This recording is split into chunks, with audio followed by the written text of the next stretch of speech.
Hello everyone, my name is Susanna. Welcome to Susanna How To.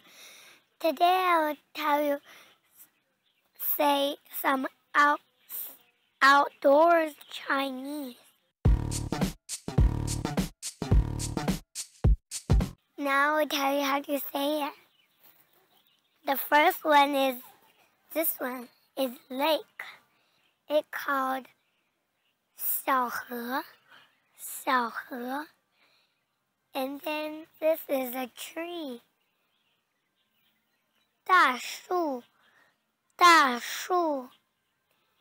And then this is a leaf. 树叶. And then the sky is 天空. And there's the sun. 太阳. And then the rock. 石头. And we have the dirt. 是泥土. And then I'll tell you how to say grass. 小草.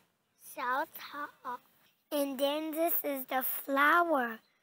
Flower is 花朵. And then the cloud is